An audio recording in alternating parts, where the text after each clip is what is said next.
Assalamualaikum warahmatullahi wabarakatuh. Perkenalkan, nama saya Bagas dari 11 TKR2. Di sini saya akan menjelaskan Kabinet Tata 1. Awal dan akhir kabinet. Awal dibentuk 29 Januari 1948. Kabinet Tata 1 dibentuk karena kegagalan Kabinet Amir Syarifuddin dengan tujuan utama menjatuhkan partai politik, menjalankan perjanjian dan pileg, membangun negara, dan merasionalisasi militer pasca kemerdekaan yang penuh gejolak. Muhammad Hatta mengundurkan diri sebagai wakil presiden pada 1956 karena perbedaan prinsip fundamental dengan Soekarno, menolak arah kekuasaan yang semakin terpusat menuju demokrasi terpimpin, melemahnya demokrasi parlementer, peran militer yang semakin meningkat, serta ketidaksetujuan dengan korupsi dan aksi separatisme yang merusak persatuan, merasa tidak lagi sejalan dengan arah kepemimpinan nasional dan ingin mundur sebelum menjadi penghalang bagi pembangunan bangsa yang lebih kuat.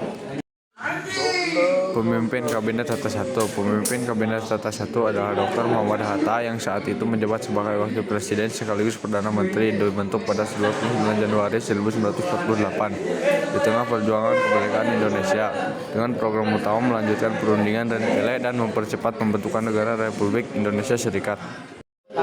Anggota Kabinet Tata 1. Pemimpin Kabinet Tata 1 adalah Dr. Muhammad Hatta yang saat itu menjabat sebagai Wakil Presiden sekaligus Perdana Menteri, dibentuk pada 29 Januari 1948 di tengah perjuangan kemerdekaan Indonesia dengan program utama melanjutkan perundingan dan pileg dan mempercepat pembentukan negara Republik Indonesia Serikat.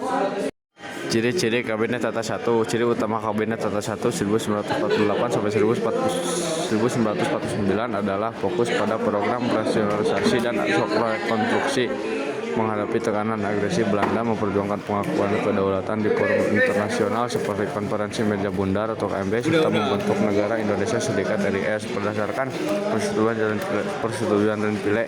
Kabinet ini juga memperjuangkan pengakuan internasional dari negara lain seperti Yaman dan Uni Soviet.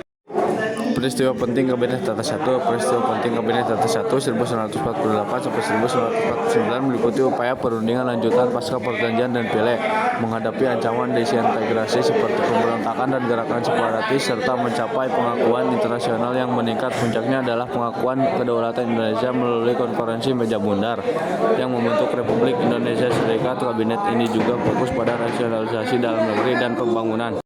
Daftar Pustaka Kabinet Tata 1. Berikut adalah daftar pustaka dan referensi yang relevan mengenai Kabinet Tata 1 29 Januari 1948 4 Agustus 1949 yang disusun berdasarkan hasil pencarian dokumen sejarah dan akademis. Sekian dari saya, kurang lebihnya mohon maaf. Wassalamualaikum warahmatullahi wabarakatuh.